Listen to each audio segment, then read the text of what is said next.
Well, hello and welcome back to your Wellness Wednesday.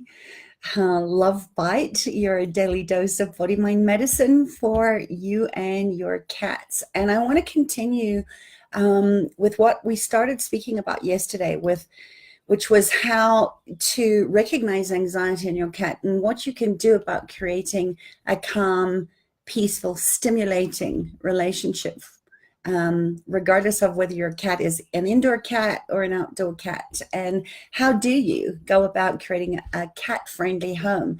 Because products and veterinary advice and advice from animal communicators like me are just some parts of the puzzle. And to truly alleviate the symptoms of cat anxiety, you should at least consider overhauling your home to make it cozy and cat friendly.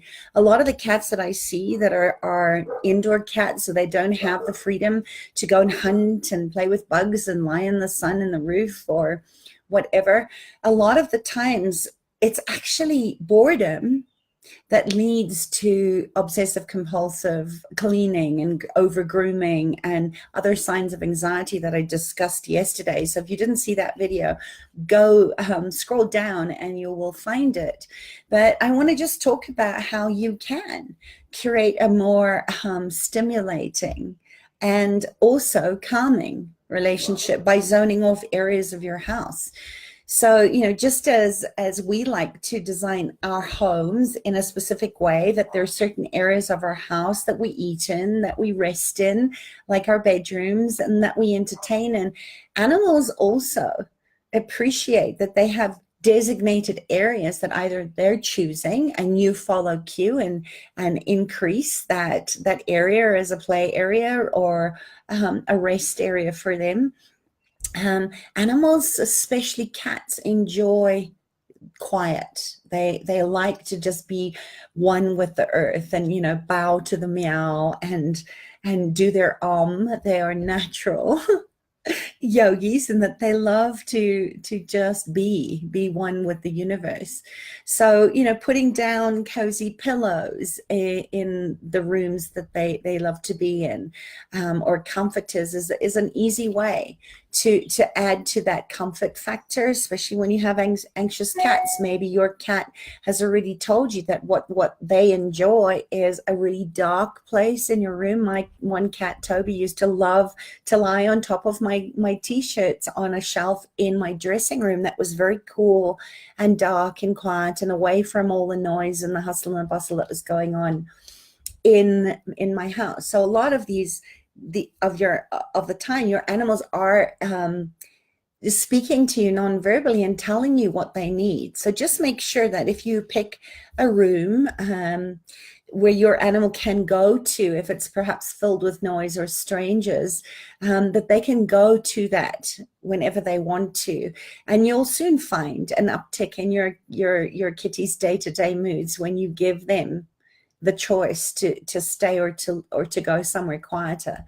And in terms of other sort of more functional rooms in your house, like the kitchen or the utility area where they keep their sandbox, try to add sort of welcoming touches where you can. Pairing quality floor tiles with an underfloor heating system will ensure that your cat will be spoilt for choice when it's seeking a warm place and when it's cold, to just nap or roll around and enjoy themselves. And of course, you can always add or tuck in a little pouch where you can put fresh catnip into their favorite pillows and things, just to calm them down, or have a humidifier going that has an essential oil like lavender, or one that is not toxic to cats in the area, or soft mood music. My cats love it when I put meditation music on, or when I play my Rav drum. They're very attracted to high vibrational frequencies of sound. So if you have a cat that also suffers from separation anxiety, try playing calming music. I know these days there's so many creative people out there that are actually creating meditation music or soothing music or relaxation music for cats and dogs. So, think about adding in just those extra little touches, and maybe, just take your cues from what your animal shows you that is pleasurable, or what causes anxiety in your animals. And I think if you are leaving your cat home alone throughout the day, they do feel lonely. They do wait for you. They do miss you. And just like dogs can tell when you're coming home, your cats know, and they like the predictability of routine and ritual just as much as dogs do, even though they do seem more independent and not as needy on us as dogs. So don't let that fool you, that you think that your cat is, not missing you. A lot of times they do. And a solution for that, as I said, is to play music or introduce them to your local area. Start out, if you want, to putting them on a nice leash, and if you have a young kitten, start them on a halter early on, so they actually know that when that lead comes out, they're going to go on an adventure with you, and you're going to create that safety for them to be able to explore without getting themselves into trouble. And also look at your local areas. Again, as I said, there's so many amazing creative people that are really looking at how they can add service and comfort and convenience to our lives and that of our animals and dogs. So just as there are dog walkers, there's also cat cafes showing up all over the place, and people that maybe can take your cat in, if your cat likes other cats, to have them in their sort of play area during the day. And I think that another thing is, if your animal does have the freedom to go in and out, the key to that is to have the addition of a cat flap in your home, and one perhaps that only recognizes your cat, so that you can keep other cats out of your home, and that way your kitty gets to own his turf and come and go as he pleases. And please always chip your animals, so that if they do get lost, that they can be tracked. And make sure, if you have had chips in your cats or dogs for a while, make a trip to your local shelter or your vet, and just ask them to check that it is still working. Sometimes they become dislodged, or they come out, or they stop working. So make sure that your chip is working, and that your information is up to date. I have heard so many stories of people that animals have been found at shelters and that, or not found because their contact details are out of date. So make sure that you update all of those. And remember too, that a cooped up cat that only goes out once or twice a day, they will naturally feel anxious and restless about the outside world than one that indulges its natural instincts to prowl and hunt and maintain their territory. Some of my cats have got a very wide zone, and they've often been spotted blocks away from my house. But I teach them how to be cat savvy, and you can do that too by learning how to communicate with your animals to the dangers of the outside world, especially if they're not street savvy. Another way that you can improve the quality of your cat's life is, again, going back to the importance of diet. I cannot stress how important it is to give your animal the satisfaction of variation in their diet. When you're feeding low subpar food, which many of these cats are rejecting, kibble is not food, remember.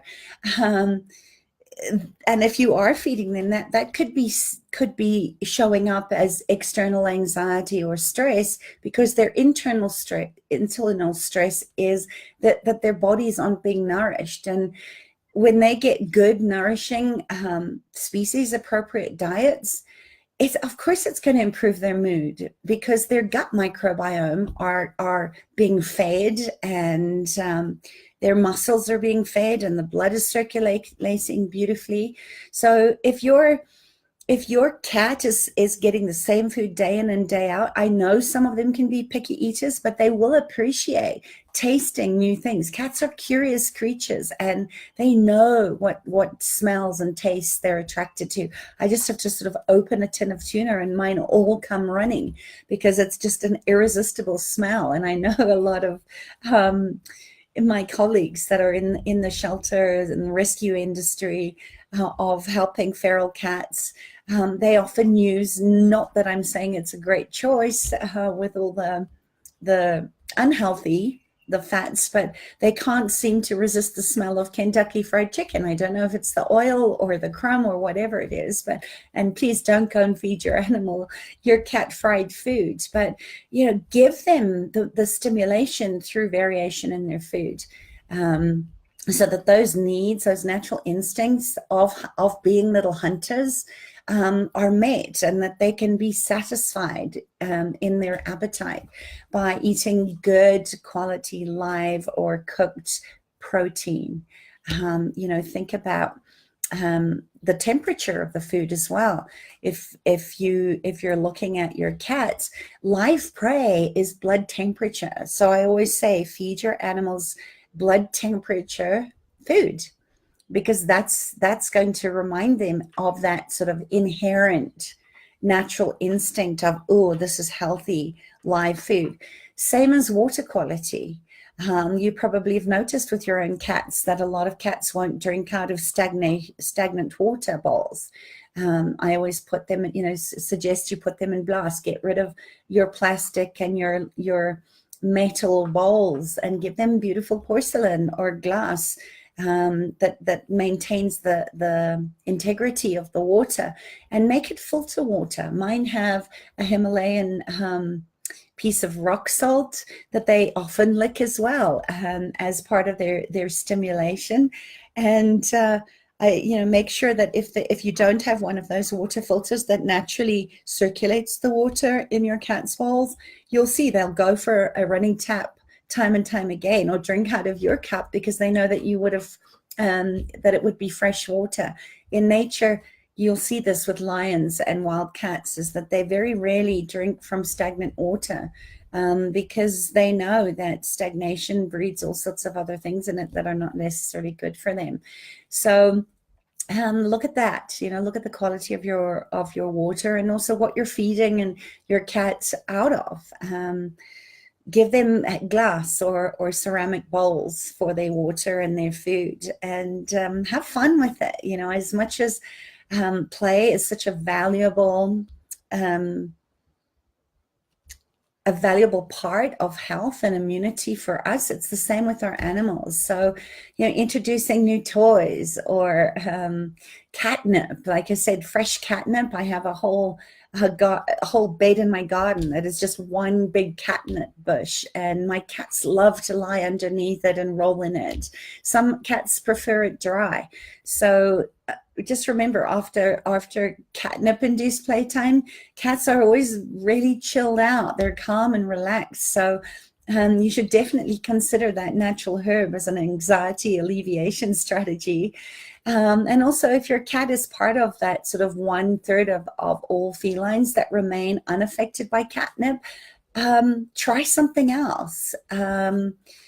There's valerian root, there's honeysuckle, and silver fine that have a very similar effect. Another thing that's great to add into your water is colloidal silver. It's a great immunity builder, and it also tends to have a very subtle smell and taste to it that some cats love, other cats don't. So see how you can increase the quality of both rest and stimulation for your cat. And if you have any tips or tools that you use to keep your animal stimulated, happy, healthy, and calm, please comment below, share them in the comments, so that we can all learn and grow together, and give our animals an enriched life that they will love you for. And I'll speak to you soon. All right, lots of love. Bye.